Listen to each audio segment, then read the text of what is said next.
दोस्तों बहुत बहुत स्वागत है आप सभी एक बार फिर से। दोस्तों आज पूरे दिन की कई महत्वपूर्ण और बड़ी खबरें निकल कर आ रही हैं, तो बारी बारी से सब खबरों को हम इस वीडियो में आपको बताने वाले हैं। तो दोस्तों वीडियो को बिना आगे बढ़ाए लास्ट तक जरूर देखिएगा, क्योंकि सारी खबरें बहुत ही महत्वपूर्ण हैं। तो चलिए देख लेते हैं कि पहली बड़ी खबर क्या निकल कर आ रही है।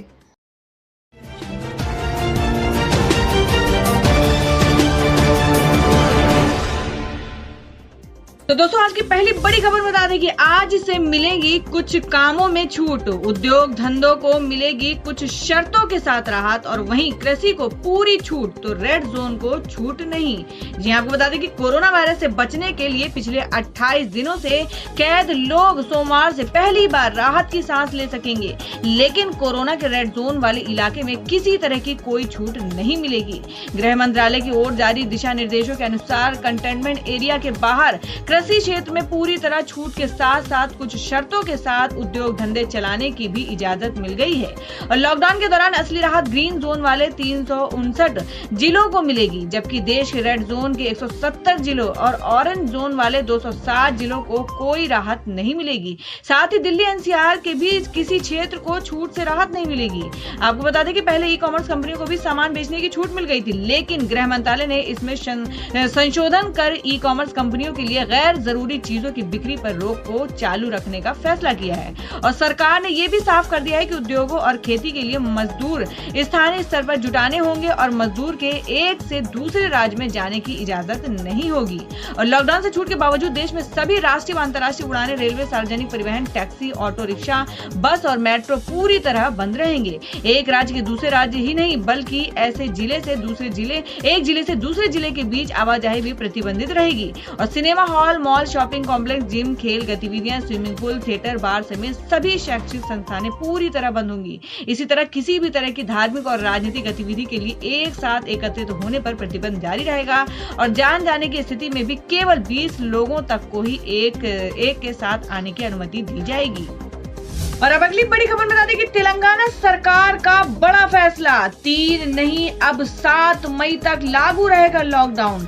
जी आपको बता दें कि कोरोना महामारी से पूरा देश जूझ रहा है और देश भर में 3 मई तक लॉकडाउन घोषित किया गया है। और वहीं तेलंगाना ने अपने राज्य में लॉकडाउन को और बढ़ा दिया है। आपको बता दें तेलंगाना मंत्रिमंडल की हुई बैठक में फैसला लिया गया है कि लॉकडाउन को 7 मई तक रखा जाएगा। राज्य के मंत्रिमंडल द्वारा 5 मई को दोबारा हालात की समीक्षा की जाएगी और इसके साथ ही सरकार की तरफ से बताया गया है कि राज्य में अब तक विदेश से लौटे 64 लोग कोरोना पॉजिटिव पाए गए हैं। सरकार अब दिल्ली के निजामुद्दीन मरकज में शामिल हुए जमातियों के यात्रा इतिहास को खंगाल रही है। और वहीं भारत सरकार के स्वास्थ्य मंत्रालय के अनुसार तेलंगाना में कोरोना के अब तक के 809 मामले सामने आ चुके हैं और 186 लोगों को इलाज के बाद अस्पताल से डिस्चार्ज तक कर दिया गया है। और राज्य में अब तक की कोरोना से 18 लोगों ने जान भी गंवा दी है। और अब बता दें कि स्पाइसजेट और गो एयर ने स्टाफ को छुट्टी पर भेजा और जितने दिन किया काम उतना ही मिलेगा वेतन। जी हम बात करें कि निजी विमान कंपनियां स्पाइसजेट और गो एयर ने अपने कई कर्मचारियों को बिना वेतन छुट्टी पर भेजने का फैसला किया है। और सूत्रों के मुताबिक स्पाइसजेट ने 50,000 रुपए से ज्यादा मासिक वेतन वाले कर्मचारियों को छुट्टी पर भेजा है और ऐसा अगले 3 महीने तक किया जा सकता है। और अप्रैल का वेतन भी उतने ही दिनों का मिलेगा जितने दिन वे काम पर आए हैं। और इससे पहले कंपनी ने 25 से 31 मार्च तक कर्मचारियों को बिना वेतन छुट्टी पर भेजा था। आपको बता दें गो एयर ने भी अपनी सभी उड़ानें स्थगित होने के कारण अपने ज्यादातर कर्मचारियों को बिना वेतन छुट्टी पर भेजा है। मार्च में गो एयर ने वेतन में कटौती के साथ कर्मचारियों को रोटेशनल आधार पर बिना वेतन छुट्टी पर जाने को कहा था और कंपनी ने जरूरत पड़ने पर भी आगे भी कर्मचारियों को बिना वेतन छुट्टी पर भेजने की बात कही है। आपको बता दें देशव्यापी लॉकडाउन के चलते सभी घरेलू व अंतर्राष्ट्रीय उड़ानें स्थगित होने के चलते कंपनियां ऐसा कदम उठा रही हैं। और अब अगली बड़ी खबर बता दें कि गृह मंत्रालय ने कहा कि फंसे मजदूरों को नहीं मिलेगी घर जाने की अनुमति और वहीं मिलेगा काम। जी हम बात कर रहे हैं कि कोरोना लॉकडाउन के दौरान विभिन्न शिविरों में फंसे मजदूरों को घर जाने की अनुमति 20 अप्रैल के बाद भी नहीं मिलेगी। राज्य सरकारें प्रदेश की सीमा के भीतर ही उन्हें काम दिलाने की व्यवस्था करेंगी। सोमवार से चुनिंदा औद्योगिक निर्माण एवं कृषि संबंधी गतिविधियां शुरू करने की योजना के तहत केंद्र सरकार ने रास्तों में जगह जगह फंसे हजारों प्रवासी मजदूरों को उनकी काबिलियत के अनुसार उपयुक्त कार्यों में लगाने के बारे में मानक अनुपालन प्रक्रिया एसओ का खाका राज्य सरकारों के लिए जारी किया है।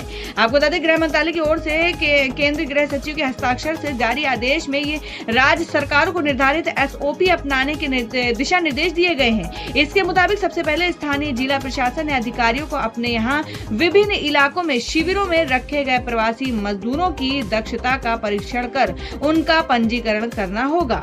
उसके बाद इन मजदूरों को राज्य की सीमा के भीतर ही उनका योग्यता व दक्षता के मुताबिक औद्योगिक, मैन्युफैक्चरिंग, कृषि कार्य, निर्माण कार्य अथवा मनरेगा जैसे विभिन्न कार्यों में लगाने के इंतजाम करने होंगे। और यही नहीं, लॉकडाउन से पहले जो मजदूर राज्य की सीमा में ही किसी प्रतिष्ठान में नौकरी करते थे अथवा खेती अथवा अन्य कारोबारी गतिविधियों से जुड़े थे, उन्हें स्थानीय जिला प्रशासन द्वारा उनके कार्यस्थलों पर भेजने की भोजन पानी के साथ पूरी व्यवस्था की जाएगी। लेकिन किसी भी दशा में उन्हें राज्य से बाहर जाने की अनुमति नहीं दी जाएगी।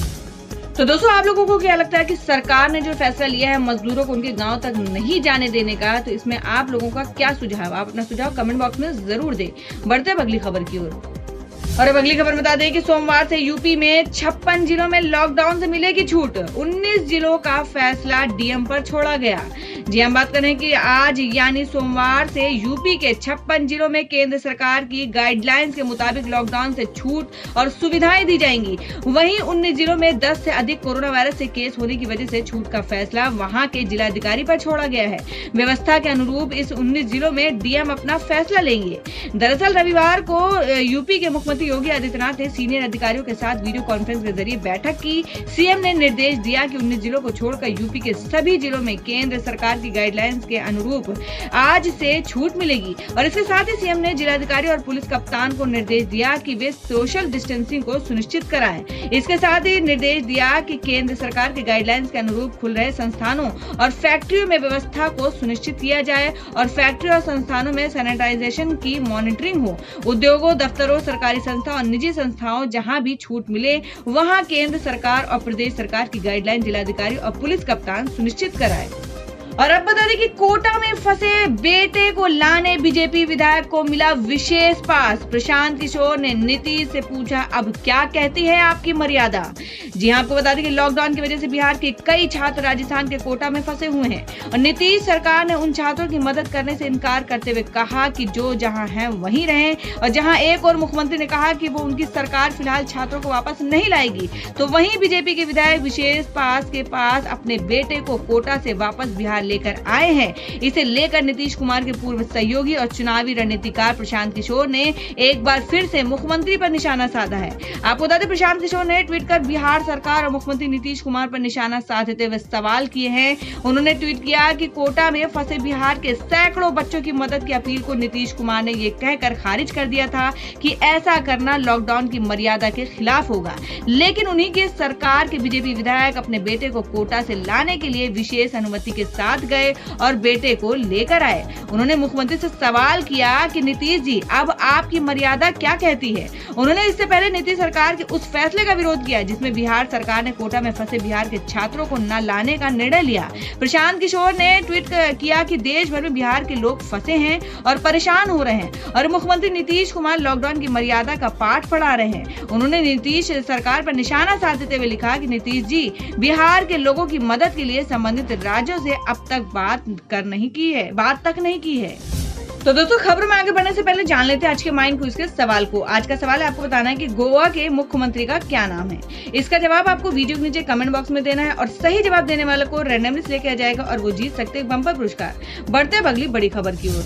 अगली बड़ी खबर बता दें कि मुश्किल में रेलवे के 13 लाख कर्मचारी, 6 महीनों तक हो सकता है वेतन और भत्ते का नुकसान। जी हम बात करें कि कोरोना वायरस लॉकडाउन के कारण होने वाले नुकसान की भरपाई करने के लिए रेल मंत्रालय 13 लाख से अधिक अधिकारियों और कर्मचारियों के वेतन और भत्ते में कटौती करने की योजना बना रहा है और इसके तहत यात्रा भत्ता, महंगाई भत्ता सहित ओवर टाइम शुल्क के भत्ते को रोक दिया गया है। और इसके अलावा रेल चालक गार्ड को भी वो भत्ता नहीं दिया जाएगा जो ट्रेन ट्रेन चलाने पर प्रति किलोमीटर के आधार पर दिया जाता है। आपको बता दें, रेल मंत्रालय पहले ही गंभीर वित्तीय संकट से जूझ रहा है और लॉकडाउन के कारण इसकी हालत और पतली हो गई है। इसे देखते हुए कर्मचारियों की ओवरटाइम ड्यूटी के लिए भत्ते में 50% की कटौती करने की योजना है और रेलवे को सुझाव दिया गया है कि 550 रुपए का भत्ता जो 500 किलोमीटर पर मेल एक्सप्रेस के ड्राइवर गार्ड को दिया जाता है उसको 50% तक काटा जाएगा। आपको बता दें कि रेलवे कर्मियों के वेतन में 6 महीने तक 10 से 35% तक कटौती की सिफारिश की गई है। हिंदुस्तान और आपको आगे बता दें कि अनुसार रेलवे यात्रा रोगी देखभाल जैसे गैर प्रैक्टिस भत्ते में 1 साल तक 50% कमी करने पर भी विचार कर रहा है और यदि कोई कर्मचारी 1 महीने के लिए काम पर नहीं आता है तो उसके परिवहन भत्ते में 100% की कटौती करने का सुझाव दिया गया है। और अब अगली खबर में आपको बता दें कि सरकार काटेगी आपका हर महीने 1 दिन का वेतन, जाने पूरी डिटेल। जी हम बात कर रहे हैं कि केंद्र सरकार ने अपने सभी कर्मचारियों के 1 दिन का वेतन काटने का फैसला किया है। कोरोना महामारी के खिलाफ अपने संसाधन बढ़ाने के लिए ये फैसला लिया गया है और इससे पहले पीएम नरेंद्र मोदी सहित सभी मंत्रियों और सांसदों का 30% वेतन काटने का फैसला हुआ था। इसके बाद राष्ट्रपति और उपराष्ट्रपति सहित राज्यों के राज्यपालों ने भी अपना वेतन कटवाने का फैसला किया था।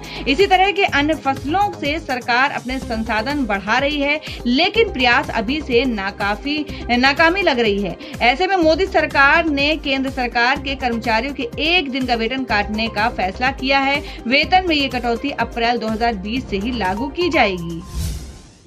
और अब अगली बड़ी खबर बता दें कि देश में 16,116 हुई कोरोना मामलों की संख्या, जाने किस राज्य में कितने हैं संक्रमित मरीज। जी आपको बता दें कि वैश्विक महामारी कोरोना वायरस का प्रकोप भारत समेत दुनिया भर में जारी है। भारत में वायरस से लड़ने के लिए सामाजिक दूरी और लॉकडाउन का पालन करने को कहा जा रहा है। सरकार ने भी एहतियात के तौर पर लॉकडाउन की अवधि को बढ़ाकर 3 मई तक कर दिया है। इसके बाद भी देश में कोरोना संक्रमितों की संख्या में हर रोज वृद्धि हो रही है और पिछले 24 घंटे में देश में इस वायरस के 1334 नए मामले सामने आए हैं और 31 लोगों ने अपनी जान गंवा दी है। इस तरह देश में कोरोना पॉजिटिव मामलों की कुल संख्या 16,116 हो गई है और इस वायरस से 519 लोगों की जान भी गई है। आपको बता दें, देश में वायरस का सबसे ज्यादा दंड महाराष्ट्र झेल रहा है, जहां कोरोना संक्रमितों की संख्या 3,648 हो गई है। इसके अलावा और भी राजधानी दिल्ली का भी यही हाल है, जहां 1893 लोग इस वायरस की चपेट में हैं। और वहीं बता दें कि राजस्थान के कोटा से लौटे यूपी के 6,500 छात्र कोरोना जांच के बाद हुए क्वारंटाइन। जी हम बात करें उत्तर प्रदेश सरकार की पहल पर कोरोना संकट के बीच राजस्थान के कोटा में फंसे इंजीनियरिंग व अन्य पाठ्यक्रमों में प्रवेश की तैयारी करने गए उत्तर प्रदेश के 6500 छात्र छात्राएं रविवार को रोडवेज की बसों से अपने अपने जिले लौटे और जांच के बाद कुछ छात्रों को होम क्वारंटाइन तो कुछ को क्वारंटाइन सेंटरों पर भेजा गया, जबकि कुछ छात्रों की थर्मल स्क्रीनिंग व कोरोना किट से जांच के बाद उनके घर भेजा गया है और 14 दिन तक सभी स्वास्थ्य विभाग की निगरानी में रहेंगे। राजस्थान से कुल 210 बसें लौटी हैं, अभी और बसें आएंगी। आपको आगे बता दें कि राजस्थान के कोटा में इंजीनियरिंग व अन्य पाठ्यक्रमों में प्रवेश की तैयारी के लिए देश भर से हर साल हजारों की संख्या में छात्र पहुंचते हैं। यूपी के भी कई हजार छात्र वहां तैयारी कर रहे हैं, लेकिन कोरोना संकट के बाद लॉकडाउन में वे सभी वहां फंसे हुए थे।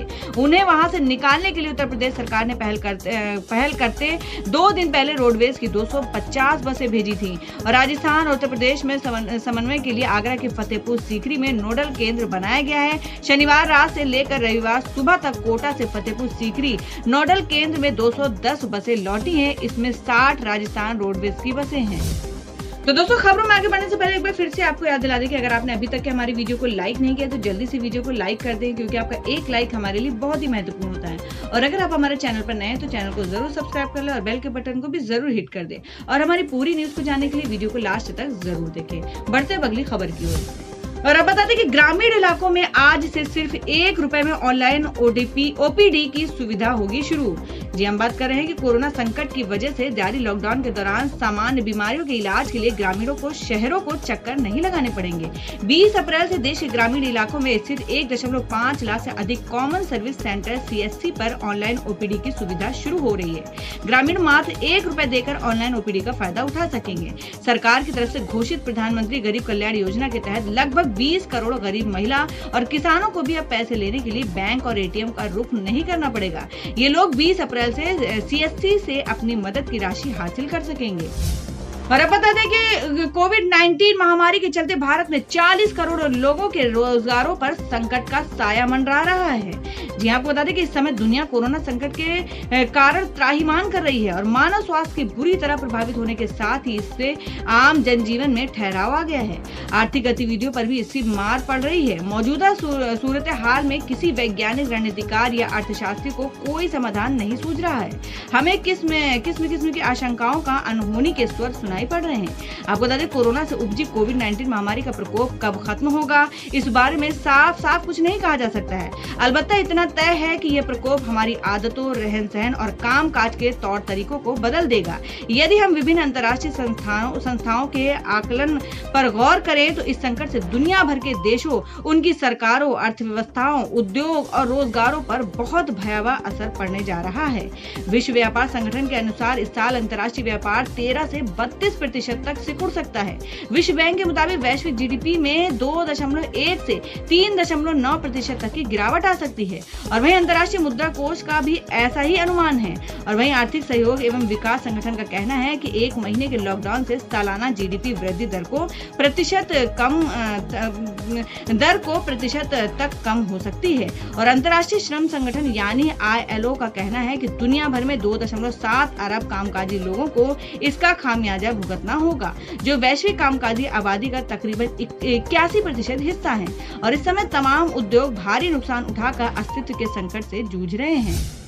और अब बता दें कि देश भर में क्या है मौसम का हाल। आपको बता दें कि मौसम का है कहर। यूपी में गई 14 लोगों की जानें। उत्तर प्रदेश के इन इलाकों में पड़ेंगे ओले। जी हम बात कर रहे हैं कि उत्तर भारत की तरफ आ रहा पश्चिमी विक्षोभ के प्रभाव से बना चक्रवाती हवाओं का क्षेत्र इस समय पंजाब पर दिख रहा है। मौसम का पूर्वानुमान बताने वाली निजी एजेंसी स्काईमेट वेदर ने अपनी रिपोर्ट में कहा है कि अगले 24 घंटे के दौरान उत्तर भारत के पहाड़ी राज्यों यानी जम्मू कश्मीर, लद्दाख, हिमाचल प्रदेश और उत्तराखंड में हल्की से मध्यम बारिश के साथ ऊंचे पहाड़ों पर बर्फबारी हो सकती है।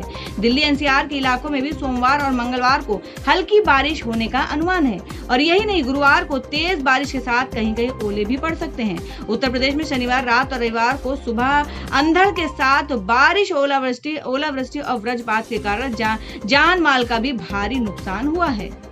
आपको बता दें गेहूं की खड़ी और खलिहान में पड़ी कट चुकी फसल के साथ ही आम की फसल बड़े पैमाने पर बर्बाद हो गई है और यही नहीं, उत्तर प्रदेश के वज्रपात से 16 लोगों ने जान गंवाई है जबकि कई लोग घायल हो गए हैं। आपको बता दें वहीं गोरखपुर, देवरिया, अंबेडकर नगर, चित्रकूट, प्रयागराज, कौशाम्बी, आजमगढ़, शामली, बुंदेलखंड, मेरठ, सहारनपुर, बागपत और आसपास के जिलों में कहीं आंधी तो गरज चमक के साथ बारिश और ओले पड़ने से कई लोगों ने जान गंवाई है जबकि फसलों को भी काफी नुकसान पहुंचा है।